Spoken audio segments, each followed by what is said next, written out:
The train station smelled like metal and rain. It was still early, but the place was already alive. Heels clicking sharply against the tiled floor, suitcases rolling, voices echoing over announcements that blended into a steady hum. People stood tall here, confident, clean, purposeful. Everyone looked like they belonged somewhere important. Everyone except her. She stood at the far end of the platform, gripping the strap of a faded cloth bag as if it were the only thing keeping her upright. Her shoulders were tense, her back slightly bent. Not from weakness, but from months of carrying a weight that went far beyond the child growing inside her. Her name was Ariana. She was 7 months pregnant. The thin dress she wore had once been blue. Now it was a dull, tired color, stretched tightly over her swollen belly and torn slightly at the hem. One sleeve hung looser than the other, frayed threads brushing against her arm. Her shoes didn't match, one black, one brown. Both worn thin at the soles, both cracked at the sides. Her hair, thick and dark, was pulled into a loose knot that had come undone during the night. Strands fell across her face, sticking slightly to her skin from sweat and dust. She knew how she looked. She had seen her reflection earlier that morning in the glass of a closed shop. She had paused, stared at herself, and almost turned back, almost decided not to try, almost convinced herself that today would end the same way every other day had. But then the baby had kicked.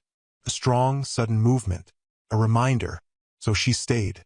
Ariana shifted her weight from one foot to the other, rubbing her hands together nervously. In her pocket, folded carefully despite how little space she had, was her train ticket. She had bought it 2 days earlier after counting coins under a streetlight until her fingers hurt. She had saved every penny for days, skipped meals, walked longer routes instead of paying for rides, said no to small comforts that would have eased the nights.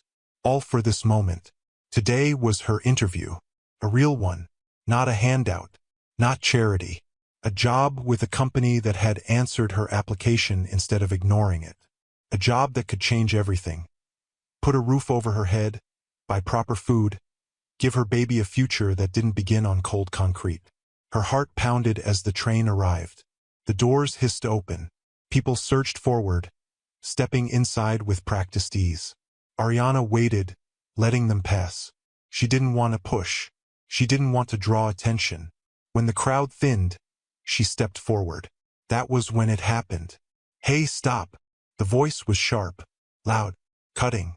Ariana froze with one foot inside the train. A female steward stood there, arms crossed, eyes narrowed in clear irritation.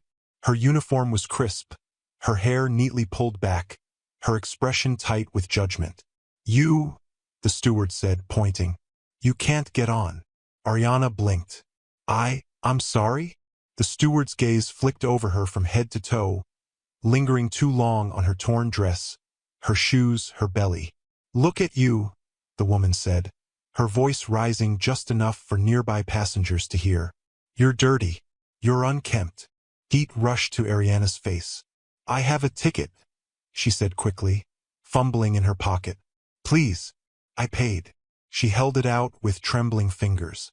The steward didn't even glance at it. "You can't ride like this," she snapped. "You'll make people uncomfortable." A murmur rippled through the nearby passengers. Someone laughed softly. Someone else wrinkled their nose and stepped back. Ariana's throat tightened. "Please," she whispered. "I just need to get to the city. I have an interview. I worked so hard to afford this." Her voice cracked on the last word. The steward scoffed. "An interview?" she repeated loudly. "Dressed like that?" Ariana swallowed hard, tears burning behind her eyes. "I can clean up," she said desperately. "I promise. Please don't do this." The steward reached for her arm. "Get off the train," she said. "Now." The touch wasn't gentle. Ariana stumbled backward, her balance thrown off by her pregnancy. She grabbed at the doorframe, panic surging through her chest. "Please," she begged, her voice breaking completely now. "Please, I'm pregnant. I saved every penny. I can't miss this." Her knees buckled. She dropped to the floor of the platform, clutching her stomach as tears finally spilled down her cheeks. The sound she made wasn't loud, but it was raw. A sob pulled from somewhere deep inside her, from months of fear and hunger and being invisible. The steward stepped back, clearly annoyed. "This is exactly why you can't be here," she said sharply. "You're causing a scene." A man nearby shook his head. A woman whispered something to her friend. A few phones lifted, not to help, but to record. No one stepped forward. The steward motioned to another worker. Together, they lifted Ariana roughly by the arms and dragged her fully off the train. Her bag slipped from her shoulder and fell to the ground, spilling its contents. An old notebook, a plastic bottle of water, folded papers she scrambled to grab. The doors slammed shut. The train began to move. Ariana sat there on the cold platform floor, staring as it pulled away. Her train, her chance, gone. The noise faded. The platform returned to its usual rhythm. People rushing, talking, living their lives as if nothing had happened, as if she hadn't just lost everything. Ariana curled forward, wrapping her arms around her belly. Her shoulders shook as silent sobs racked her body. "I'm sorry," she whispered to the baby. "I tried. I really tried." Her stomach tightened painfully. Not a contraction, but fear. Fear of what came next. Fear of another door closed. Fear that she would never escape this life no matter how hard she fought. She stayed there for a long moment, head bowed, tears dropping onto the floor. Then she felt it. A gentle kick. Strong. Alive. She placed a hand over her belly, breathing slowly. "No," she murmured, shaking her head. "We're not giving up. Not today." She pushed herself up, wiping her face with the back of her hand. Her legs trembled, but she stood. She didn't notice the man across the platform at first. The one who had stopped walking. The one who had seen everything. From the moment the steward raised her voice, to the moment the train doors closed on Ariana's future. He watched as the pregnant woman stood alone on the platform, small against the wide, uncaring station. And for the first time in years, something in his chest tightened painfully. Because he knew this wasn't right, and he wasn't going to walk away. Across the platform, time seemed to slow. People moved past him in a blur. Suitcases rolling, shoes tapping, conversations overlapping. But Ethan Blackwell stood completely still. The echo of the steward's sharp voice still rang in his ears. The image of the pregnant woman being dragged off the train replayed again and again in his mind, each time tightening something deep in his chest. He had seen cruelty before. Boardrooms were full of it. Polished, smiling cruelty dressed in expensive suits and clever words. He had watched people lose jobs with a single signature. He had watched companies swallow smaller ones without remorse. He had watched power silence those who had none. But this was different. This was public, loud, unashamed, and no one had stopped it. Ethan had been walking toward his own train when it happened. He hadn't planned to notice her. He rarely noticed anyone at stations. He moved through places like this unseen, protected by the invisible shield of wealth and authority. But something had caught his eye. First, it was the way she waited. She hadn't pushed.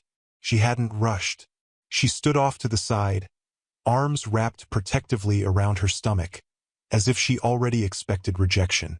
There was a patience to her posture that felt learned, earned through disappointment. Then came the shouting. Ethan turned just in time to see the steward point at her like she was a stain that needed to be scrubbed away. He heard the words, dirty, uncomfortable, causing a scene, and felt a familiar, bitter anger rise in his throat. He had felt it once before, years ago, back when he was young and poor and invisible, back when people looked at him the same way. The moment the woman dropped to her knees, Ethan took a step forward, then another. But before he could reach them, the doors closed. The train moved, and she was left behind. Ethan stopped again. The crowd swallowed the moment whole and kept moving, just as crowds always did. But Ethan couldn't. He watched as the woman sat on the platform floor, shoulders shaking, hands trembling as she gathered her spilled belongings. He saw the way she touched her belly and whispered something Ethan couldn't hear, but somehow understood. An apology. Promise. He felt his chest tighten painfully. He checked his watch. He had a meeting in 40 minutes. Important people. Important decisions. Millions of dollars waiting on his presence. None of it mattered. Without thinking any further, Ethan turned away from his own train and walked toward her. Slowly, carefully, so as not to scare her. She didn't notice him at first. Her head was bowed, her hair falling like a curtain around her face as she wiped tears from her cheeks. She was trying to be quiet, trying not to draw attention, as if she had learned that crying too loudly invited more cruelty. Ethan stopped a few steps away. "Are you okay?" he asked softly. His voice was calm, low, nothing like the voices that had just humiliated her. Ariana flinched. Her head snapped up, eyes wide with fear. For a split second, Ethan saw her brace herself, ready for another insult, another command to move along, another reminder that she didn't belong. "I'm sorry," she said quickly, scrambling to her feet. "I'm leaving. I won't cause trouble." She bent to grab her bag, hands shaking so badly that the straps slipped from her fingers. Ethan crouched down and picked it up before she could. "Hey," he said gently. "I'm not here to chase you away." She froze. Her eyes flicked to his hands, then to his face. She took him in slowly.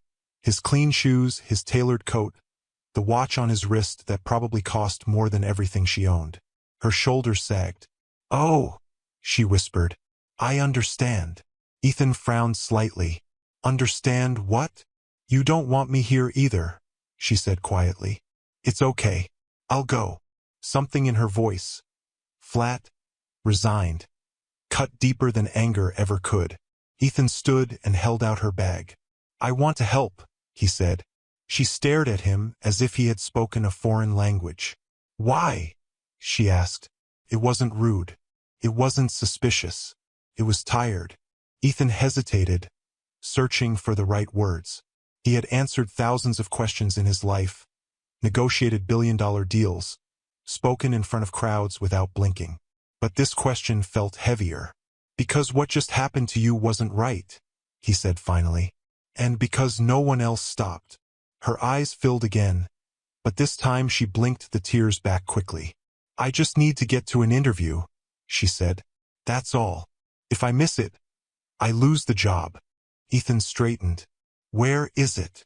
She told him the address, her voice barely above a whisper, as if afraid the words themselves might disappear. Ethan did the math in his head. "You won't make it by train anymore," he said. "But you can make it by car." She shook her head immediately. "I don't have money for a ride." "I do," he replied. Her lips parted slightly. She looked at him again, really looked this time, searching for mockery or pity or conditions. She found none. "I don't need charity," she said quickly. This isn't charity," Ethan interrupted gently. "This is someone giving you a lift." Ariana hesitated. Her hand went to her belly unconsciously. "I don't want to be a burden," she said. Ethan smiled softly. "You're not." For a long moment, she stood there, torn between fear and hope. Hope was dangerous. Hope hurt when it broke. But time was slipping away. Slowly, she nodded. Ethan walked her toward the exit. People stared as they passed, some curious, some confused. A well-dressed man beside a visibly pregnant, homeless woman didn't fit the picture they expected. Ethan didn't care. Outside, his car waited. He opened the door for her. Ariana paused, staring at the clean leather seats like they might reject her too. "I'll dirty it," she said. Ethan removed his coat and gently draped it over her shoulders. "Then it'll survive," he said simply. She slid into the seat, hands clasped tightly in her lap. The car pulled away. Silence filled the space between them, thick and uncertain. After a few moments, Ariana spoke. "My name is Ariana," she said. "Ethan," he replied. She nodded, then stared out the window as the city passed by. Minutes later, she whispered, "Thank you for seeing me." Ethan glanced at her, and in that moment he knew This wasn't just about getting her to an interview. This was the beginning of something neither of them could have planned. The car moved smoothly through the city, its quiet hum wrapping around them like a protective shell. For Ariana, the silence felt unfamiliar. She sat stiffly in the passenger seat, her back straight, her hands folded tightly over her belly as if holding herself together. The leather beneath her felt too soft, too clean. She barely dared to shift her weight, afraid of leaving behind something unwanted. Dust, sweat, proof that she didn't belong here. Ethan noticed. He didn't comment. He simply drove. Outside the window, the city rushed past in streaks of gray and gold. Tall buildings, billboards advertising lives that felt impossibly far away. People walking with purpose, phones pressed to their ears, coats crisp and neat. Ariana swallowed hard. "I'm sorry," she said suddenly. Ethan glanced at her. "For what?" "For this?" She gestured vaguely at herself. "I know I don't look right. I didn't mean to cause trouble back there." Her voice was small, careful, as if she had learned that apologizing quickly sometimes made people less cruel. Ethan tightened his grip on the steering wheel for a brief moment. "You didn't cause any trouble," he said evenly. "You were treated badly." She shook her head, a sad smile touching her lips. "That's normal." The word landed heavily between them. "Normal," Ethan repeated quietly. Ariana nodded. "People don't like to be reminded that life can fall apart. I do that just by existing." Ethan exhaled slowly through his nose, choosing his next words carefully. "That shouldn't be normal," he said. She didn't respond. Instead, she looked down at her hands. Her fingernails were short, some broken. The skin around them was dry, cracked from cold nights and constant washing in public restrooms. "I haven't sat in a car like this in years," she admitted. "The last time, I think I was still happy." The word happy sounded fragile when she said it, like glass that might shatter if touched too hard. Ethan waited. She took a breath, then another, as if opening a door she usually kept tightly closed. "I used to have a small apartment," she began. "Nothing fancy, but it was mine. I worked as a receptionist. I wasn't rich, but I paid my bills." Her fingers traced slow circles over her stomach. "Then my parents died within a year of each other. After that, everything started slipping. I missed work. I couldn't focus. I was always tired." Her voice wavered, but she continued. "I met someone. He made me feel safe again. Or at least I thought he did." Ethan listened silently, his eyes fixed on the road. "When I told him I was pregnant," Ariana said, her throat tightening, "he said I had ruined his life." She laughed softly, without humor. "He left that same night. I lost my job a month later. The apartment followed." She shrugged, as if listing groceries instead of losses. "I thought I'd figure it out. I always do. But days turned into weeks, weeks into months. And suddenly, this was my life."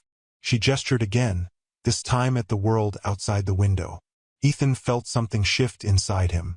Not pity, recognition. "I know what it's like," he said quietly, surprising himself. Ariana turned to him. "You do." He nodded once. "I didn't always have what I have now." She studied his face, searching for truth. She didn't see arrogance there, or distance, just honesty. "I grew up watching my mother clean offices at night," Ethan continued. "I remember waiting for her on cold steps because we couldn't afford childcare. I remember people looking through us like we were glass." Ariana's eyes softened. "So you know," she whispered. "Yes," he said. "I know." The car slowed at a red light. Ariana shifted uncomfortably, then winced. "Are you okay?" Ethan asked immediately. She nodded, forcing a smile. "Just the baby reminding me she's there." He smiled gently. "She?" Ariana nodded. "I think so. Haven't been able to afford an ultrasound in a while. But I feel it." She placed Ethan's hand on her belly before she could second-guess herself. He stiffened for a moment, then felt it. A small, deliberate kick. His breath caught. "That's—" he began, then stopped, emotion tightening his throat. That's incredible. Ariana watched his face closely. Most people don't want to touch me, she said quietly. They're afraid of catching something. Ethan removed his hand slowly, respectfully. They're afraid of what they don't understand, he said. That doesn't make you untouchable. Tears filled Ariana's eyes again, but this time they didn't fall. The car pulled up outside a tall glass building. Ariana stared at it, panic rising quickly in her chest. This is it, she whispered. I don't look like I belong here. Ethan parked and turned off the engine. Listen to me, he said firmly but kindly. Belonging isn't about clothes. It's about capability. She shook her head. They'll see me and decide before I even speak. Then speak anyway, he replied. Let them hear you. She laughed softly, nervously. You make it sound easy. It's not, he admitted. But it's worth trying. He stepped out of the car and walked around to open her door. People passing by slowed slightly, curious. Some stared openly. Ethan didn't rush her. When she stood, she swayed briefly. He offered his arm without hesitation. She accepted, her grip light but trusting. At the entrance, she stopped. What if I fail? She asked. Ethan met her gaze. Then today still matters, he said. Because you showed up. She nodded slowly, drawing strength from his words. Thank you, she said again, for more than the ride. He smiled. I'll be right here when you're done. She hesitated. Why? He didn't answer immediately. Because I want to know how this ends, he said finally. Ariana smiled, a real one this time, and walked inside. Ethan watched through the glass doors until she disappeared from sight. For the first time in years, he felt something unfamiliar stirring in his chest. Hope, not for himself, but for her. The glass doors closed softly behind Ariana, sealing her inside a world that felt foreign and intimidating. The lobby was bright, too bright. Sunlight streamed through tall windows, bouncing off polished floors that reflected everything. The furniture, the people, and unfortunately, her. Ariana caught a glimpse of herself in the marble shine and felt her heart sink. Her dress looked even more worn under this kind of light. The coat Ethan had placed around her shoulders helped, but it couldn't erase the fear crawling up her spine. She took a slow breath. You are here for a reason, she told herself. You didn't come this far to turn back. A receptionist sat behind a sleek desk, typing rapidly. Ariana approached slowly, each step heavy with doubt. I'm here for an interview, she said, her voice trembling despite her efforts. My name is Ariana Cole. The receptionist looked up. For a split second, Ariana braced herself. She waited for the pause, the raised eyebrow, the silent judgment. Instead, the woman simply smiled politely and checked her screen. Of course, she said. Please have a seat. They'll be with you shortly. That was it. No disgust, no questions, no sideways looks. Ariana nodded, surprised, and moved toward the waiting area. She chose a chair near the corner, setting her bag at her feet. Around her, other candidates sat neatly dressed, scrolling through phones or reviewing notes. She felt like an intruder among them, but she stayed. Minutes passed. Her palms grew damp. Her heart raced. She rubbed her belly gently, feeling the baby stir. I need you to be brave with me, she whispered softly. Just a little longer. A door opened. Ariana Cole? She stood so quickly the chair scraped the floor. That's me, she said. The interview room was smaller than she expected. 3 people sat at a table, 2 women and 1 man. All well-dressed. All serious. Ariana took the seat offered to her and folded her hands together to keep them from shaking. The questions began. They asked about her experience. She answered honestly. They asked about gaps in her employment. She told the truth. I've been without stable housing for several months, she said, her voice steady despite the pounding of her heart. But I've continued applying, learning, and improving my skills wherever I could. The panel exchanged glances. One of the women leaned forward slightly. That can't have been easy. It wasn't, Ariana replied. But it taught me how to adapt quickly, work under pressure, and appreciate opportunity. The man studied her carefully. Why this job? Ariana took a breath. Because I need more than survival, she said. I need purpose, stability, and a future for my child. Silence filled the room. Ariana feared she had said too much. Then the woman on the far end smiled softly. Thank you for your honesty, she said. The rest of the interview passed more smoothly than Ariana expected. She spoke about her organizational skills, her communication abilities, her willingness to learn. With each answer, her confidence grew. She forgot, for brief moments, what she looked like, and remembered who she was. When it ended, she stood and thanked them, her voice calm but her legs weak. We'll be in touch, they said. Outside the building, Ariana leaned against the wall, exhaling shakily. She had done it. Whatever the outcome, she had shown up. She had spoken. Ethan was waiting across the street. The moment he saw her, he straightened. She walked toward him slowly, her expression unreadable. Well? He asked gently. They didn't throw me out, she said, then laughed breathlessly. That feels like a win already. He smiled. That's a good sign. She hesitated. They said they'd call me. Ethan nodded. Then now we wait. They walked together, stopping at a small cafe nearby. Ethan ordered food, ignoring Ariana's protests. When the plate arrived, she stared at it as if it might disappear. I don't remember the last time I ate like this, she admitted. Then today's a good day to start remembering, he replied. As she ate, color slowly returned to her face. Her shoulders relaxed. She looked lighter. Her phone buzzed. She froze. Hands shaking, she answered. Yes, this is Ariana. Ethan watched her face change. Confusion, disbelief, then tears. Yes, she said softly. Yes, I can start immediately. She hung up and covered her mouth. They offered me a trial position, she whispered. 2 weeks. Paid. Ethan stood. That's amazing. She laughed and cried at the same time. I can't believe it, she said. I didn't think they'd even listen. They listened because you gave them something worth hearing, Ethan said. That evening, he helped her find a small room to rent. Nothing fancy, but clean, safe, and warm. When Ariana stepped inside, she sank onto the bed and sobbed openly. I haven't slept in a bed in so long, she said. Ethan stood awkwardly near the door, unsure whether to stay or leave. Thank you, she said again, her voice thick. I don't know how to repay you. He shook his head. You don't have to.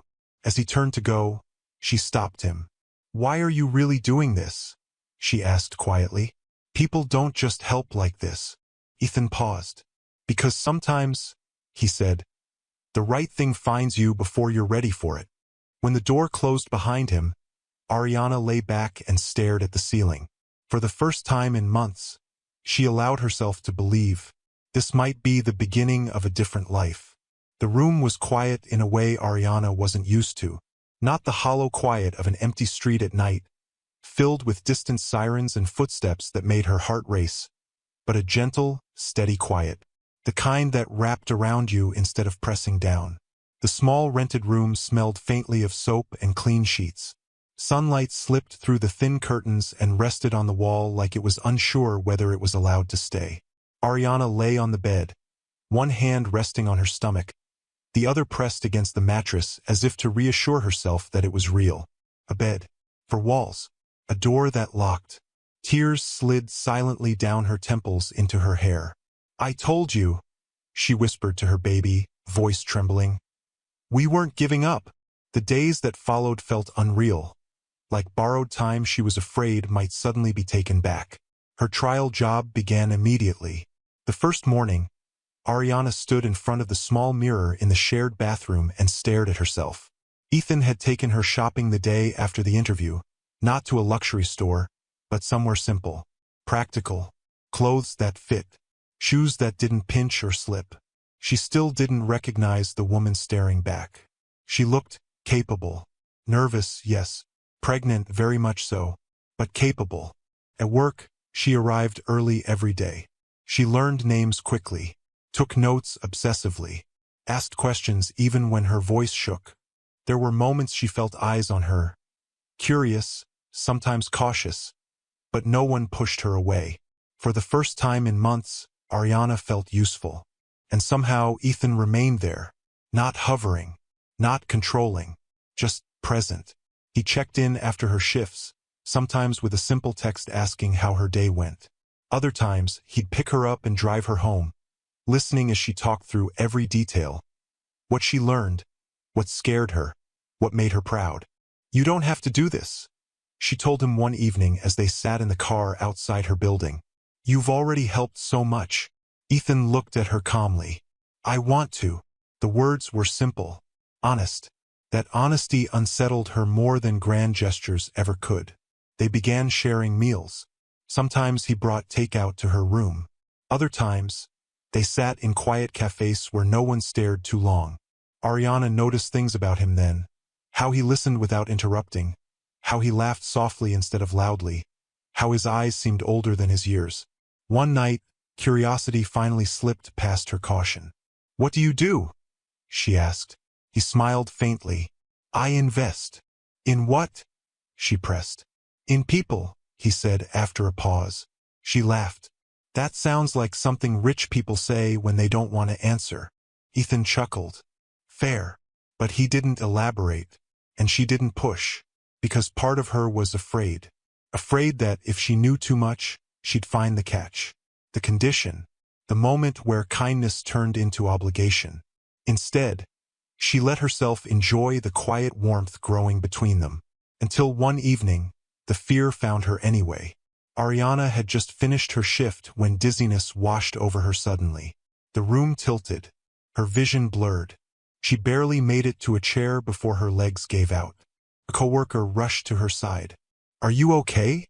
"I think I just stood up too fast," Ariana lied, though her heart was racing.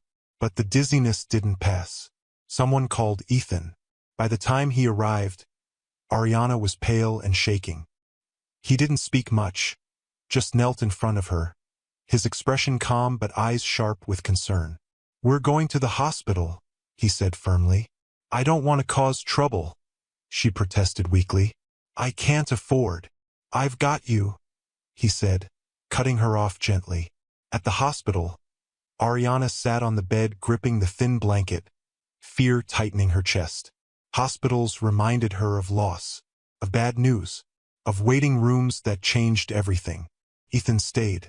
He held her hand during tests, asked questions when she couldn't find her voice.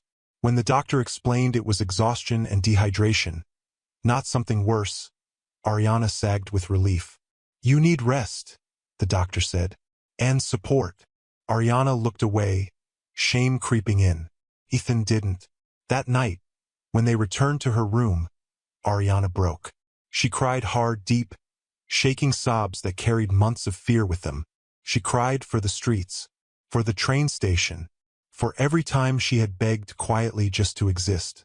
Ethan sat beside her on the bed, unsure at first where to place his hands. "You don't have to be strong with me," he said softly. That did it. She leaned into him, her head resting against his chest, tears soaking into his shirt. He wrapped his arms around her slowly, carefully, as if afraid to hurt her. "I'm scared," she admitted. "Every time something good happens, I'm waiting for it to disappear." Ethan pressed his chin lightly against her hair. "I know that feeling." They stayed like that for a long time, neither rushing, neither asking for more. When Ariana finally pulled back, her cheeks flushed, she whispered, "I don't want to lean on you too much." Ethan met her eyes. "Lean. I'm steady." Something shifted between them then. Not passion. Trust. Days turned into weeks. Ariana's trial position became permanent. Her smile returned slowly, hesitant at first, then brighter. She laughed more, slept better, ate properly. The baby kicked stronger, healthier. Ethan attended prenatal appointments when he could, sat quietly in the corner, pretending not to listen, but remembering everything. One afternoon, Ariana caught him watching her with a strange expression. "What?" she asked. He shook his head. You're changing. She frowned. Is that bad? No, he said quickly. It's remarkable. She looked down at her hands. I still feel like the same person. That's the point, he replied. You always were this person. You just didn't have room to breathe.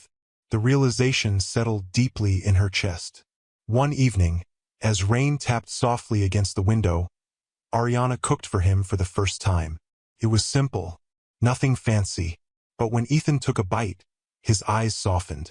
This, he said quietly, is perfect. She smiled, warmth spreading through her. Later, as they cleaned up together, their hands brushed. Neither pulled away. The silence between them was different now, charged but gentle. I'm afraid, Ariana said suddenly, staring at the sink. Of what? Of falling in love, she admitted. I don't know if I can survive losing it. Ethan turned off the water. He faced her fully.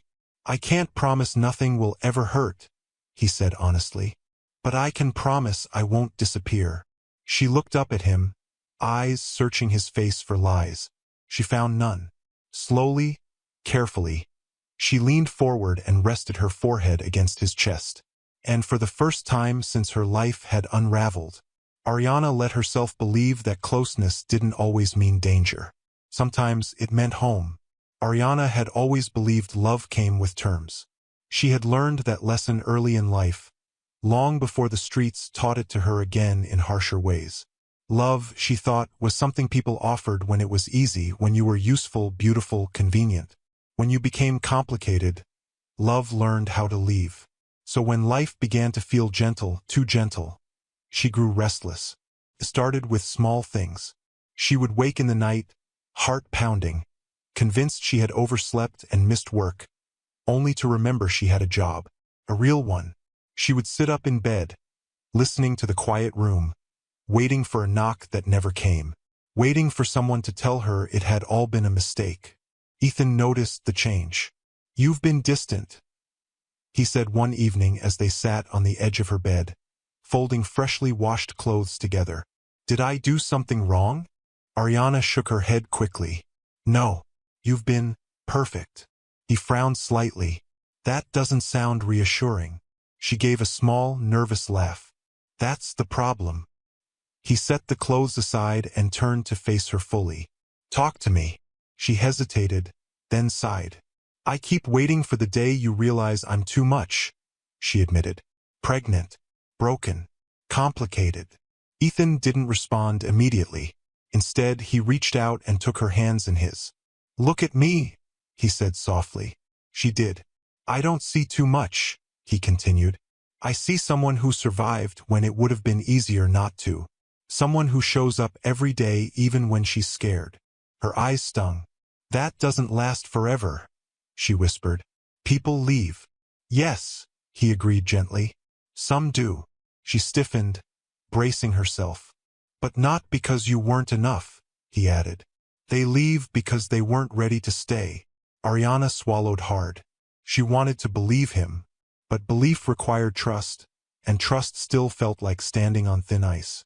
That night, pain woke her suddenly. A sharp tightening gripped her stomach, stealing her breath. She sat up slowly, fear creeping into her chest. She pressed a hand against her belly, breathing carefully. Okay, she whispered. Okay, easy. But the pain came again, stronger. She reached for her phone with trembling fingers and called Ethan. He answered on the first ring. Ariana, I think something's wrong, she said, panic flooding her voice. It hurts. I'm coming, he said immediately. Don't move. He was at her door in minutes, coat half-buttoned, concern written openly across his face. Talk to me, he said as he helped her into the car. How long has it been happening? I don't know, she said, tears streaming down her cheeks. I'm scared. He reached over and held her hand tightly as he drove. You're not alone, he repeated over and over, like an anchor. At the hospital, Ariana shook as nurses guided her onto a bed. Machines beeped. Questions flew at her faster than she could answer. Ethan stayed close. He signed papers, asked questions, spoke calmly even when his jaw tightened with worry. When the doctor finally explained it was a false alarm, severe stress triggering early contractions, Ariana collapsed back onto the pillow, exhausted and embarrassed. "I'm sorry," she whispered. "I didn't mean to waste everyone's time." Ethan frowned. "Don't ever apologize for being afraid." He sat beside her bed long after visiting hours technically ended. When a nurse hinted he should leave, he didn't argue. He simply asked politely and firmly until she nodded and let him stay a little longer. Ariana watched him quietly. No impatience, no resentment, no sign that her fear was inconvenient. It unsettled her more than anger ever could. When they returned to her room later that night, Ariana stood by the window, staring at the streetlights below. "I've never had someone stay like that," she said quietly. Ethan leaned against the wall behind her. "Stay like what?" "Like I was worth worrying about," she said. He stepped closer. "You are." She turned to face him then, emotions spilling over. "What happens when this gets harder?" she asked. "When the baby comes. When things aren't simple anymore." Ethan didn't hesitate. "Then we adjust," he said. "Together." Her breath caught. "You don't owe me that," she said softly. "I'm not doing this because I owe you," he replied. "I'm doing it because I choose to." The word choose echoed in her mind long after he left that night. Days passed. Ariana slowed down as the doctor advised. She rested more, ate better, allowed herself to lean on Ethan without guilt. And Ethan, true to his word, never made her feel like a burden. He showed up with groceries, with prenatal vitamins, with silly stories from his day that made her laugh. He listened when she talked about her fears, about labor, about motherhood, about the shadow of her past following her into the future. One evening, as they sat on the couch watching the rain fall, Ariana spoke the thought she'd been holding back. "I don't want you to feel trapped," she said. "You didn't sign up for this." Ethan turned toward her, serious. "I signed up the moment I decided to care," he said. "And I don't regret it." Her eyes searched his face. "What if I never become who you think I can be?" she asked. "What if this is as good as it gets?" Ethan smiled softly. "Then this is already enough," he said. Something broke open inside her. She leaned forward slowly, giving him time to pull away if he wanted to. He didn't. Their kiss was gentle, unrushed, more comfort than fire, but deeply intimate in its own way. When they pulled apart, Ariana rested her forehead against his. "I don't want to hide anymore," she whispered. "Not with you." "You don't have to," he replied. From that day on, they moved differently, not rushing toward promises, not pretending the future was guaranteed, but choosing each other every single day. Love without conditions. Love that stayed. The pain woke Ariana before the sun did. At first, it was dull, an uncomfortable tightening low in her belly that made her shift in bed and groan softly. She pressed her palm against her stomach and waited, breathing the way the nurse had shown her. Probably nothing, she told herself. Probably just another false alarm. But then it came again. Stronger, sharper. Ariana sucked in a breath, her heart pounding as she sat up slowly. The room felt different, heavier, charged with something urgent. Outside the window, the sky was still dark, the city wrapped in early morning silence. She waited, counted. The pain returned, stealing her breath completely this time. "No," she whispered, panic blooming in her chest. "Not yet." Her hands shook as she reached for her phone. She stared at the screen for half a second, fear freezing her fingers. Then she called Ethan. He answered immediately. "Ariana." His voice was rough with sleep, but alert. "I think it's time," she said, her voice breaking. "It hurts. It's different this time." "I'm on my way," he said without hesitation. "I'm coming right now." The line went dead, but Ariana felt calmer just hearing his voice. She swung her legs over the side of the bed, moving carefully, breathing through the next wave of pain. She had practiced this moment in her head so many times. Imagined strength, courage, control. None of that mattered now. All that mattered was getting through the next minute. When Ethan arrived, he didn't knock. He pushed the door open and rushed inside, already dressed, his face pale with concern. "Ariana," he said softly, kneeling in front of her. "Talk to me." She grabbed his hand as another contraction hit, her fingers digging into his skin. "It really hurts," she cried. "I'm scared." "I know," he said, steady despite the fear flickering in his eyes. "But you're doing exactly what you need to do." He helped her into the car, moving slowly, carefully, as if she were made of glass. Every bump in the road felt unbearable, but Ethan's voice anchored her. "Breathe with me," he said. "In, out. That's it." At the hospital, everything blurred into motion. Nurses, bright lights, questions shouted gently but urgently. How far apart? First baby? Any complications? Ariana answered when she could. When she couldn't, Ethan did. He stayed close as they wheeled her into a delivery room, never letting go of her hand. When the doctor explained what was happening, Ariana barely heard the words. Active labor, progressing quickly because fear drowned out everything else. "I can't do this," she sobbed as another contraction tore through her. "I can't." Ethan leaned down until his forehead touched hers. "Yes, you can," he said firmly. "And I'm right here." Hours passed, or maybe minutes. Time lost all meaning. Ariana screamed, cried, begged. There were moments she felt she was breaking apart, moments when she wanted to disappear into the pain. Through it all, Ethan stayed. He wiped sweat from her forehead, counted breaths, let her crush his hand until his fingers went numb. When she apologized between contractions, he shook his head every time. "Don't," he said. "You're doing something incredible." At one point, exhaustion threatened to take her under. Her voice went hoarse. Her body trembled.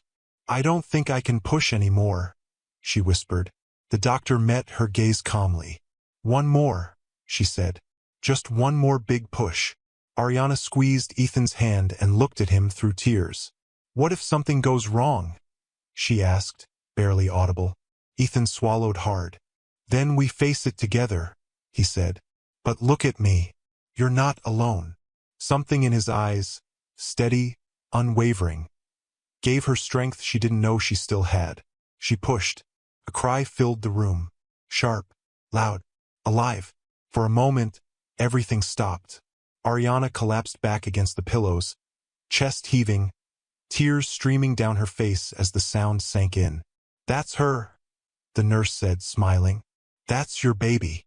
Ariana laughed and sobbed at the same time.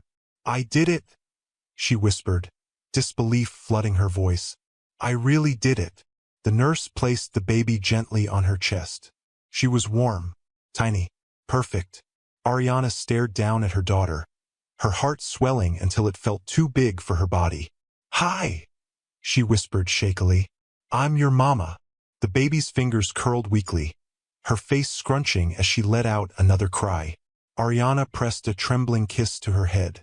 Ethan stood frozen for a moment, tears streaming openly down his face. He hadn't realized he was crying until Ariana looked up at him. "You okay?" she asked weakly. He laughed softly through tears. "I've never been better." The nurse guided him closer. "Would you like to hold her?" Ethan hesitated, suddenly unsure. What if I?" "You won't," Ariana said, her voice full of quiet certainty. "You've got her." He took the baby carefully, cradling her against his chest like something sacred. She fit there perfectly, her tiny body rising and falling with his breath. Something inside Ethan shifted irrevocably. He looked at Ariana, all written across his face. "She's beautiful," he said. Ariana smiled tiredly. "She's strong, like her mother." Later, when the room was quiet again and the lights dimmed, Ariana lay back against the pillows, her body aching but her heart full. The baby slept in a bassinet beside the bed. Ethan sat nearby, his jacket draped over the chair, eyes fixed on the tiny rise and fall of her chest. "I was so afraid," Ariana admitted softly. "Afraid I wouldn't survive this. Afraid I wouldn't be good enough for her." Ethan stood and walked to her bedside. "You survived worse," he said. And you were already enough before she arrived. She reached for his hand. Thank you for staying, she said. Not just today. Every day. He squeezed her hand gently. There was never anywhere else I wanted to be. Ariana closed her eyes, exhaustion finally pulling her under. For the first time in her life, she slept without fear. Because when she woke, she knew she wouldn't wake up alone. The days after Ariana gave birth passed in a soft blur, as if time itself had learned to move gently around her. Morning light filtered into the hospital room in pale ribbons, touching the white walls and the quiet machines with a warmth that felt almost sacred. Ariana spent most of those days half awake, half dreaming. Her body sore but her heart strangely light. Every time she shifted, she felt the ache of labor, but every time she heard her baby breathe, the ache felt worth it. She named her Alara. The name had come to her in the quiet hours of the night, when the world felt small and the room was filled only with the sound of her daughter's tiny sighs. Alara, light, hope, a beginning. Ethan learned the rhythms of the hospital quickly. He brought coffee for the nurses, adjusted pillows, memorized feeding schedules.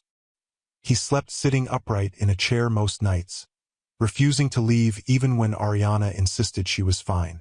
You'll be exhausted, she said one night, watching him rub his eyes.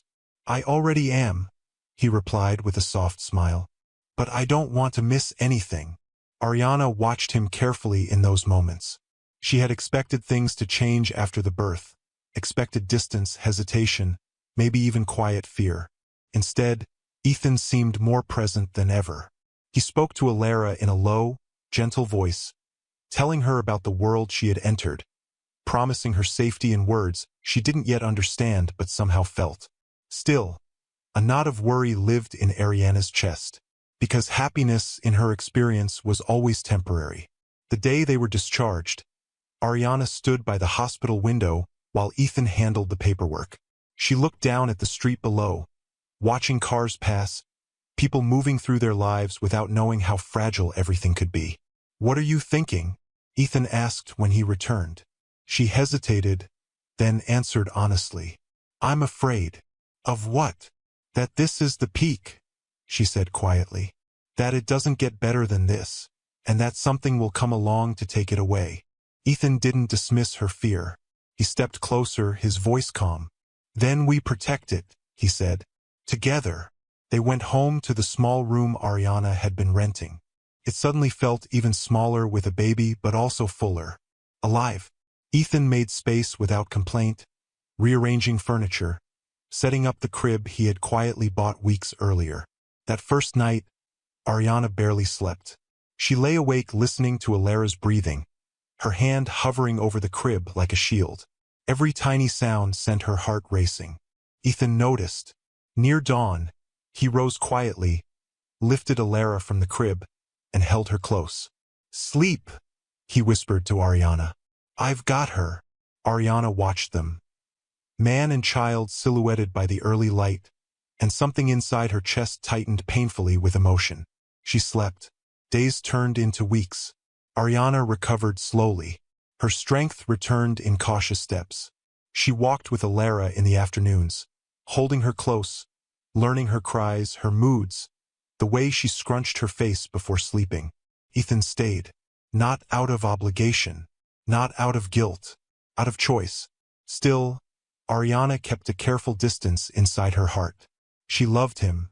She knew that now, but love had always come with a price in her life. She feared asking for too much, feared assuming permanence where none had been promised. One afternoon, Ethan suggested a drive. Just the two of us, he said. I'll bring Alara back before sunset. Ariana hesitated, then nodded. Okay, she said softly. He drove her somewhere unexpected. The train station. Ariana's breath caught as she stepped out of the car. Her body stiffened instantly, memories crashing over her like a wave. The noise, the humiliation, the moment her life had nearly shattered. I don't want to go in, she said quietly. Ethan shook his head. We don't have to. He guided her to a bench across from the entrance. From there, she could see the doors, the platforms, the place where she had once been thrown out like she didn't matter. "I brought you here," Ethan said carefully, "because this is where everything changed." Ariana stared at the ground. "This is where I lost everything." "No," he said gently. "This is where you were seen." She looked up at him, confused. "You didn't lose your dignity here," he continued. "They tried to take it, but they failed. You stood back up. You kept going." Ariana felt tears sting her eyes. "I was so ashamed," she admitted. "I thought that moment would define me forever." Ethan reached into his coat pocket. "Ariana," he said quietly, "I want to ask you something." Her heart skipped.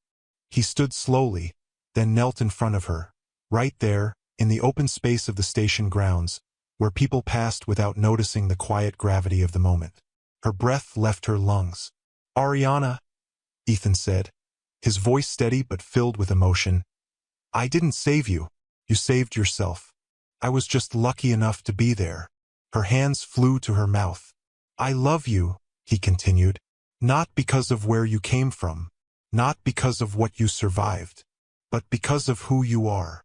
He opened his hand. A ring caught the light, simple, elegant, timeless. "Will you marry me?" he asked. "Not because I helped you, not because we share a child, but because you choose me, the way I choose you." For a moment, Ariana couldn't breathe. The station noise faded away. The past and present collided in her chest. The woman who had been thrown out of a train, and the woman now being asked to build a future. Her knees trembled as she stood. "You're sure?" she whispered. "About all of it?" Ethan rose to his feet, his eyes never leaving hers.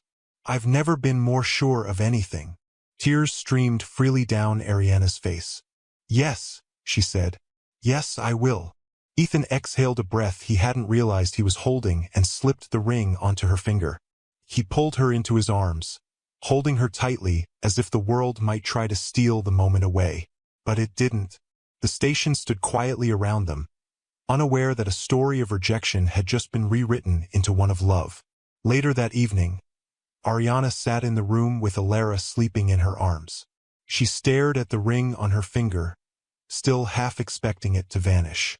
Ethan knelt beside her. "You okay?" he asked. She nodded slowly. "I used to think my story ended at that train," she said. "Now I know. It was just the beginning." Ethan smiled. "And this," he said softly, touching her hand, "is the chapter we write together." News traveled in quiet ways at first. Not headlines, not announcements, just whispers that moved gently through rooms and conversations. Between co-workers, neighbors, nurses at the clinic, people who had watched Ariana slowly rebuild her life piece by piece. "She's getting married," someone said one afternoon at work. "To him," another asked, eyes widening. "The man who was always with her." Yes. Ariana heard the whispers and smiled to herself.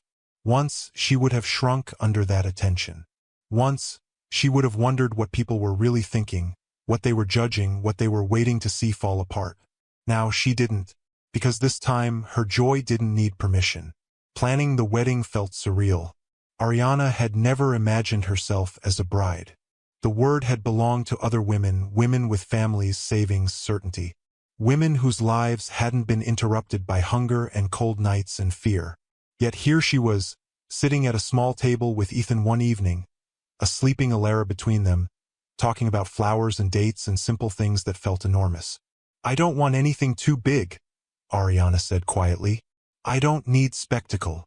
Ethan smiled. "I didn't fall in love with you for spectacle." She laughed softly, then grew serious. "I want it to feel honest," she said. "Like us." And that's exactly what they planned. The ceremony would be outdoors, beneath open sky and soft light. No grand ballroom, no towering guest list.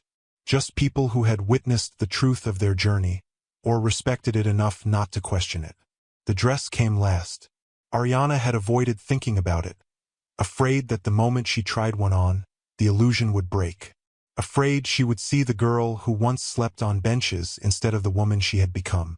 Ethan noticed her hesitation. "Let's go look," he said gently one afternoon. No pressure. The boutique was small and warm, filled with sunlight and quiet music. The woman who helped Ariana didn't ask about her past. She didn't look her up and down with doubt. She just smiled. Tell me how you want to feel, she said. Ariana swallowed. Like I belong, she replied. The dress she chose was simple. Soft fabric, clean lines, no heavy jewels or dramatic trains. When Ariana stepped out of the fitting room and looked at herself in the mirror, her breath caught painfully in her chest. She didn't see a homeless woman. She didn't see a survivor. She saw a bride. Tears filled her eyes. Ethan stood slowly, stunned into silence. When he finally spoke, his voice was thick with emotion. You're beautiful, he said. Ariana shook her head gently. I'm whole. On the morning of the wedding, Ariana woke before dawn. She lay still for a long moment, listening to Alara breathe in her crib beside the bed. The room felt different, charged with anticipation and calm all at once. Ariana rose carefully, lifting her daughter into her arms. Today's a big day, she whispered. For both of us. As the sun rose, the space filled with quiet activity. Friends helped. Co-workers arrived with smiles and gentle excitement.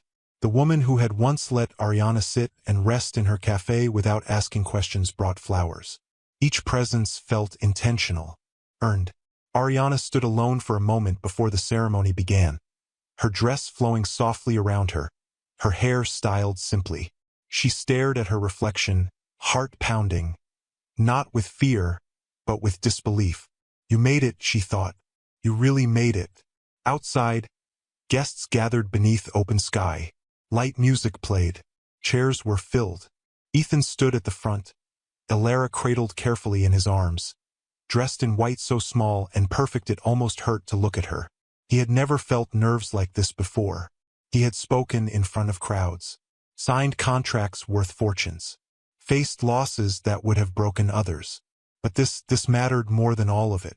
When the music shifted, everyone turned. Ariana stepped forward. The moment she appeared, something moved through the crowd. A collective breath held, then released. She walked slowly, deliberately, not rushing, not hiding. Each step felt like reclaiming something that had once been taken from her.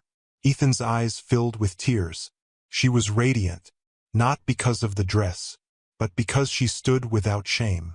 When she reached him, he whispered, "Hi." She smiled softly. "Hi." The ceremony was simple. The officiant spoke about resilience, about choosing love not because it was easy, but because it was true, about two people who found each other not at their best moments, but at their most human. When it was time for vows, Ariana's hands trembled slightly as she spoke.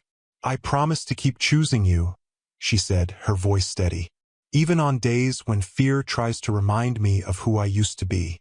I promise to believe in the life we're building, together." Ethan swallowed hard before answering. "I promise to stand with you," he said. "Not ahead of you, not above you, beside you. I promise that when the world tries to define you by your past, I will remind you of your strength." When they exchanged rings, Ariana glanced down at her hand, remembering the first time she had worn one. At the train station, shaking, unsure whether happiness was allowed to stay. Now it did. "By the power vested in me," the officiant said warmly, "I pronounce you husband and wife." Ethan leaned forward and kissed her. Not hurried, not showy, but full of meaning. The crowd erupted in applause. Laughter followed. Tears. Joy. Later, as the celebration unfolded, Ariana moved through it like a dream. People congratulated her, hugged her, spoke words she had once believed were not meant for her. "You deserve this. You're glowing. We're so happy for you." She believed them. As evening fell, Ariana slipped away quietly, stepping aside with Alara in her arms. She watched Ethan laugh with guests, watched him exist in a space where love had softened him in ways wealth never could. He noticed her absence quickly and joined her. "You okay?" he asked. She nodded, resting her head against his shoulder. "I just wanted to remember this," she said. All of it. He kissed her hair. It's ours to remember. As the sun dipped below the horizon, the lights came on softly, illuminating faces filled with warmth. Music played. People danced. Life continued. But for Ariana, something profound settled into place. She had not been rescued. She had risen. And love had met her there, without judgment, without conditions, without asking her to erase who she had been.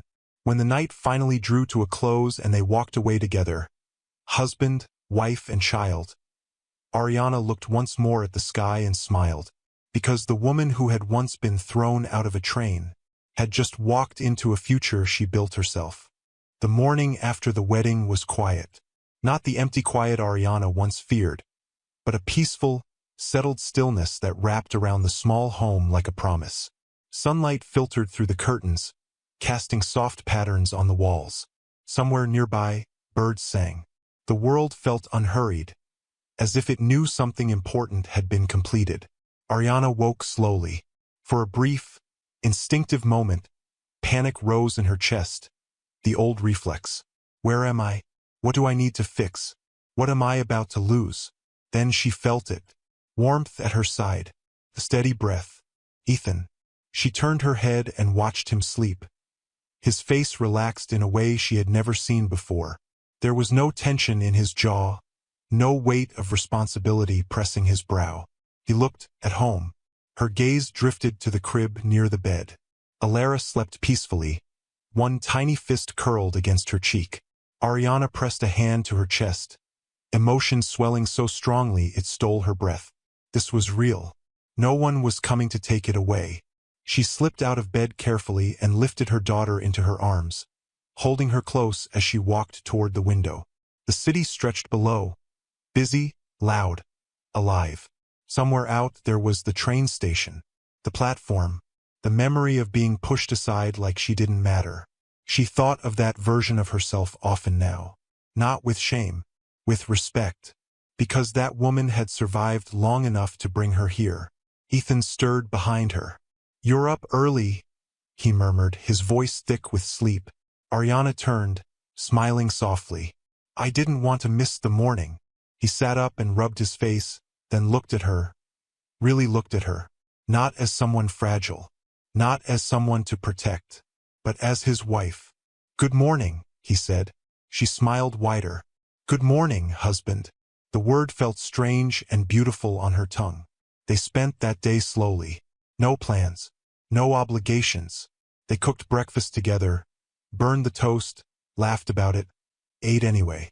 Ethan carried Alara around the room, talking to her like she was already old enough to understand, telling her about the world, about kindness, about choosing people who choose you back. Ariana watched them from the doorway, something warm and steady settling into her bones. Later that afternoon, they took a walk. A simple walk. No cars waiting. No crowds. Just the three of them moving through the neighborhood at an unhurried pace. People smiled at Alara. Some stopped to admire her. Ariana found herself smiling back without fear, without the instinct to shrink. She belonged here now. Weeks passed.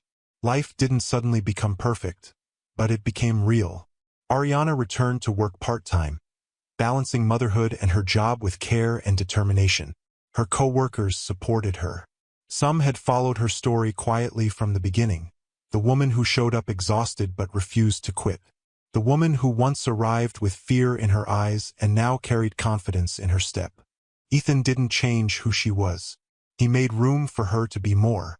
They talked often about boundaries, about fears, about how easy it was to slip into old patterns of doubt. Ariana learned that love wasn't about never being afraid. It was about not being alone with the fear. One evening, as they sat together after Alara had fallen asleep, Ariana spoke the thought she had been holding for days. "Do you ever think about that day?" she asked quietly. Ethan knew what she meant. "The train?" he asked. She nodded. "All the time," she admitted. "I wonder what would have happened if you hadn't been there." Ethan was silent for a moment. "I think about it too," he said, "but not as a moment of chance." She turned to him. "Then what?" "As a moment of choice," he replied. "You chose not to disappear." I chose not to look away. Ariana leaned her head against his shoulder. I used to think that day was the worst moment of my life, she said softly. Now I know it was the turning point. Months later, Ariana stood at a small community event, holding a microphone she hadn't expected to ever hold. She had been asked to speak. At first, she wanted to refuse. Old instincts flared. I'm not important enough. Someone else should speak. But then she thought of the girl she used to be, the woman on the platform. So she said yes. She stood on the small stage, her hands steady, her voice clear. I used to believe rejection defined me, she said. I used to believe the worst thing that happened to me would be the thing I never escaped. People listened. Today, I know rejection can be redirection, she continued. I know that dignity doesn't come from how the world treats you, but from how you keep standing when it doesn't. Ethan watched from the crowd, Alara in his arms, pride shining in his eyes. That night, when they returned home, Ariana collapsed onto the couch, exhausted but glowing.